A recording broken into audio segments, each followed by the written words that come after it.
सादर नमस्कार, सादर जय जिनेंद्र। क्षमा ब्रेकिंग जैन न्यूज प्रतिदिन प्रातः दोपहर एवं रात्रि में देश भर से संपूर्ण जैन समाज से संबंधित सही और सकारात्मक समाचारों के लिए देखना और सुनना न भूलें। साथ में आपसे विनम्र निवेदन है कि यदि आपने इस चैनल को सब्सक्राइब नहीं किया है तो कृपया अवश्य कीजिए और शेयर और लाइक करके धर्म प्रभावना में सहयोगी एवं सहभागी बनिए। संत शिरोमणि परम पूज्य जैन आचार्य श्री विद्यासागर जी महाराज के शिष्य भावना योग प्रणेता पूज्य जैन मुनि श्री प्रमाण सागर जी महाराज आज इंदौर के सुप्रसिद्ध सुमती धाम गोधा स्टेट पहुँचे, जहाँ पर आगामी अप्रैल माह में चर्या शिरोमणि परम पूज्य आचार्य श्री विशुद्ध सागर जी महाराज का पट्टाचार्य महोत्सव का भव्य आयोजन विशाल मुनि संघ के सानिध्य में होने जा रहा है। पूज्य मुनि श्री के सत्संग सानिध्य में यहाँ पर शाम को हुआ शंका समाधान का आयोजन, जिसमें सुप्रसिद्ध मुनि भक्त दानवीर श्रीमती सपना जी एवं मनीष जी गोधा ने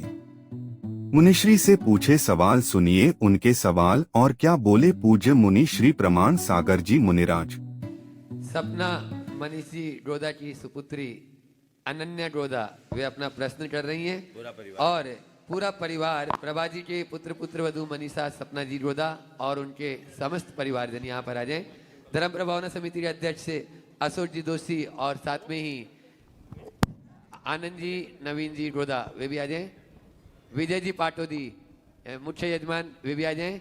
और आज इस गुरु भट्ट परिवार का आप लोग सम्मान करें और आप लोग जोरदार तालियों से सपना मनीष जी का एक बार बहुत अच्छे सम्मान कर दें। रानी दोषी जी भी उपस्थित है, वे भी आ जाए। धर्म प्रभावना समिति के सभी पदाधिकारी यहाँ पर जो उपस्थित है वे आ जाए। आपका सम्मान करना जरूरी है। अनन्या को माइक पहुंचा दे वहां तक ताकि वे अपना प्रश्न, हाँ, और सपना जी भी अपनी बात गुरु चरणों में रख रही हैं तो वहां तक माइक पहुंचा दे। आप लोग ये इंदौर नगर के गौरव और सभी जानते हैं। करो सपना जी शुरू, आप बोले और उसके बाद में तैयार रहेंगे गुणायतन परिवार से ये अपने बीच में एनएल जैन साहब, उसके कोषाध्यक्ष सीटर जी से और सुभाष जी सीईओ गुणायतन, वे तैयार रहेंगे। नमोस्तु गुरुदेव।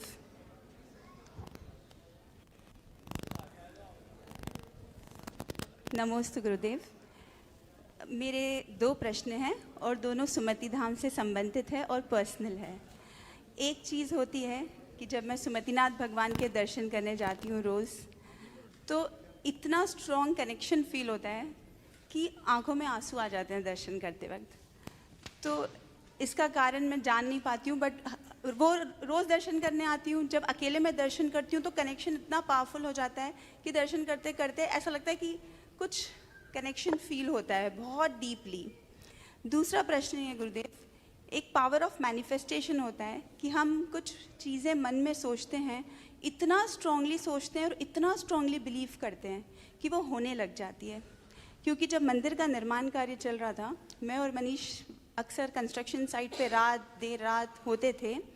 हम ये आपस में बात करते थे कि जब ये मंदिर का निर्माण होगा, संसदन होगा, तो बड़े बड़े संघ यहाँ आएंगे, हमें इन सब का सानिध्य मिलेगा। भगवान ने गुरुदेव ऐसा सुना कि एक साल में ही इतने संघ और अभी इतने सारे संघ आने वाले हैं। तो ये दोनों बातें मुझे पर्सनली बहुत डीपली, मैं इनके बारे में सोचती हूँ कि क्या हमारा पावर ऑफ मैनिफेस्टेशन इतना स्ट्रांग हो सकता है। बहुत अच्छी बात। देखिए, जहाँ तक पहली बात है, ये बड़े शुभ लक्षण है। भगवान से जीवंत संपर्क और भगवान की मूरत में उनकी जीवंतता का दर्शन होता है, हर्ष के आंसू आते। वाणीम गदगदयन बपू पुलकयन नेतद्वयन श्रावयन मूर्धानम नमयन करो मुकलियन चेतोपि निर्वाप। गदगद वाणी से और नयनों से नीर झर, तो ये भक्ति की पराकाष्ठा है। तुलसीदास जी ने लिखा, तुम दर्शन ते पुलक शरीरा गदगद गीरा नयन बहे नीरा। अगर रोम रोम पुलकित हो रहा है, वाणी गदगद हो रही है, आंखों से अश्रु की धार बह रही है, समझना भीतर भक्ति का स्रोत फूट गया। जहाँ तक दूसरा सवाल है, निश्चित आज सुमति धाम में आए। यहाँ आने से पहले इसके बारे में बहुत कुछ सुना था, और जैसा सुना था उसके हिसाब से एक काल्पनिक चित्र भी मेरे मानस में बना हुआ था। लेकिन यहाँ आने के बाद मैंने जो देखा वो कल्पना से भी आगे था। आप लोगों ने कॉलोनियाँ तो बहुत लोग बनाते हैं, प्राय जितने हैं वही इसी लाइन के हैं, पर इस भाव के साथ इतनी उदारता, इतनी व्यापकता सोच करके अगर किया है तो ऐसी भावनाओं से पुण्य में प्रगाढ़ता आती है। और जिनका पुण्य प्रगाढ़ होता है उन्हें सारे अनुकूल संयोग सुलभ होते हैं। मैनिफेस्टेशन और अन्य बातें तो ये आज की भाषा में, ये सब भी हमारी बुद्धि में तभी आता है जब पुण्य हो। जिनका पुण्य क्षीण होता है उनका दिमाग ही नहीं चलता। भावना योग में हम यही तो कराते हैं, लेकिन जिनका पुण्य क्षीण होता है वो भावना योग भी नहीं करते। हमारे पास विमल जी बैठे हैं, बीच में इनके दिखा दो, बीच में इनकी तबीयत खराब हो गई थी। उस समय जब मैंने इनको भावना योग करने के लिए कहा, इन करते ही नहीं थे। जो कोई करे उसको डांट देते। कर्म का उदय, घर के लोग बोले महाराज क्या होगा, कर्म का उदय। और बाद में जब कर्मोदय अनुकूल हुआ, खुद भावना योग करने लगे, आज 100% ठीक हो गए। दिखा दीजिए, हाँ, और अब रोज भावना योग कर रहे हैं। तो ये बात गांठ में बांधने की है कि जब तक संयोग अनुकूल नहीं होंगे तब तक तुम्हारे भाव भी अनुकूल नहीं होंगे। और अनुकूल संयोग का जन्मदाता प्रगाढ़ पुण्य है। इसलिए प्रत्येक व्यक्ति को अपने जीवन में ऐसे प्रगाढ़ पुण्य के उपार्जन की बात सोचते रहनी चाहिए, जिससे जीवन का पथ प्रशस्त। एक क्वेश्चन गुरुदेव मेरा भी है। नमोस्तु गुरु। गुणायतन का नाम गुणायतन क्यों रखा है गुरुदेव? बहुत सुंदर। देखिए, गुणायतन क्या है, अब बोलूँगा तो बहुत लोगों के साथ समय हो जाएगा। कई बार मैं गुणायतन के बारे में बोल चुका, ज़्यादा विस्तार में तो नहीं बोलूँगा, संक्षेप में बोलता हूँ। सम्मेद शिखर जी में जब मैं गया तो वहाँ मुझे एक बड़ी बात का अभाव खटका कि इतना बड़ा तीर्थ क्षेत्र से लोग आते, दर्शन बंदन करके चले जाते हैं, लेकिन जैन धर्म का एक अक्षर भी नहीं जानते। मेरे पास कुछ चार्टर्ड अकाउंटेंट बैठे थे। मैंने उनसे पूछा तुम लोग कहाँ है? बोले निर्वाण क्षेत्र में। मैंने पूछा निर्वाण का अर्थ क्या है? एक ने भी उत्तर नहीं दिया, 7 बैठे थे। तो मुझे लगा कि यहाँ कुछ ऐसा काम होना चाहिए जहाँ लाखों लोग साल में आते हैं, उनको जैन धर्म की आधारभूत बात तो आए समझ में। तो फिर मैंने सोचना शुरू किया क्या करें। तो मुझे लगा कि हम जैन वाङ्मय में 14 गुणस्थान आते हैं और सारा तत्वज्ञान इन गुणस्थानों के आधार पर विवेचित।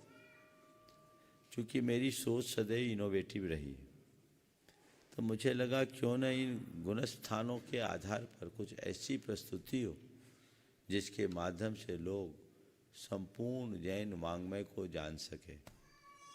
मेरे मन में बात थी कि कुछ ऐसा हो जिससे पोथियों की बात को लोग पलों में जान सके।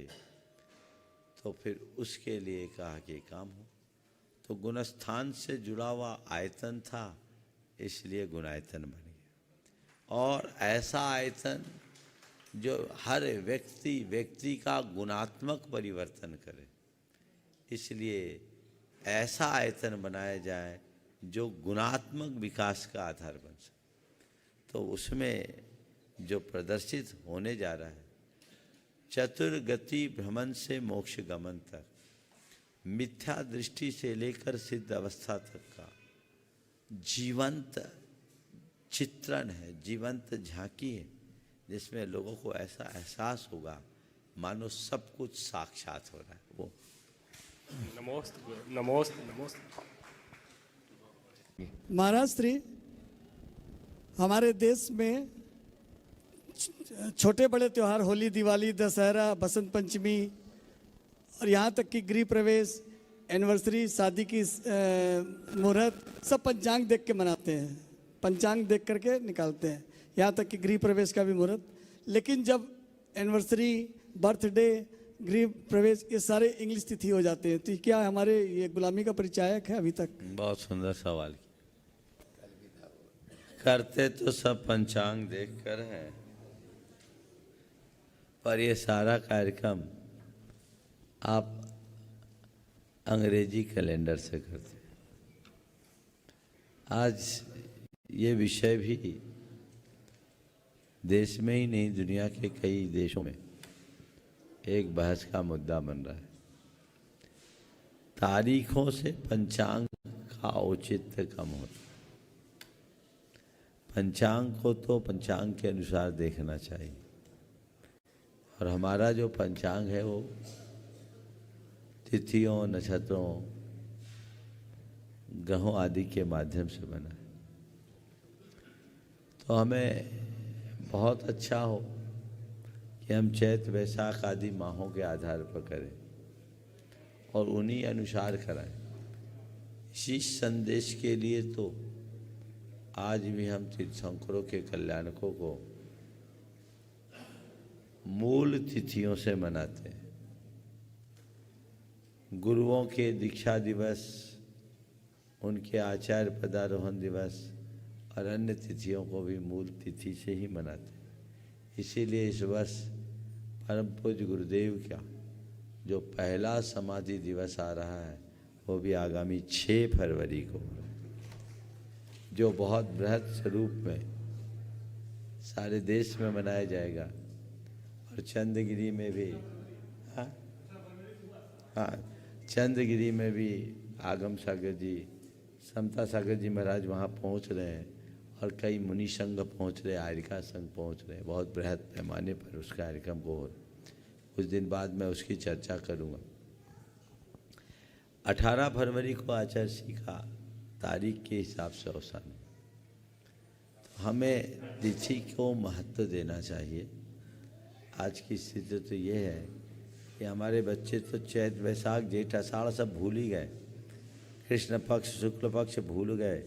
थोड़े धार्मिक हो तो अष्टमी चतुर्दशी याद रहती, बाकी वे भी सब भूलते जा रहे हैं। हजारों माने सैकड़ों सालों से जो बातें हमें परोसी गई, हम उसी अनुरूप चल रहे हैं। और जब से अंग्रेजी माध्यम हो गया, शिक्षा का आधार बन गया, तब से तो ये सारी चीज़ें ख़त्म हो गई। अब तो लोग गिनती बंद हो। मुझे याद है हम हिंदी माध्यम में पढ़ते थे, तो हमारे यहाँ जब हम पढ़ते थे तो हमारे जो शिक्षक होते थे वो हिंदी मासों को लिखते थे, चैत, वैशाख आदि लिखते थे। जो ब्लैक बोर्ड में डेट लिखा जाता है उसमें उसको लिखते थे। तिथि, वार, पक्ष, मास सब उसमें लिखा जाता था, तो हम लोग जानते थे। आज के किसी बच्चे को तो जाने दीजिए, बड़ों को भी पूछ ले तो अभी नहीं बता पाएंगे कि अभी कौन सा मास चल रहा है ना?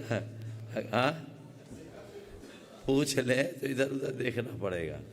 तो ये चूँकि एक प्रक्रिया ही पूरी बदल गई और सोच हमने पूरी तरह से अंग्रेजी पर निर्भर बना दी, इसलिए परिणाम है।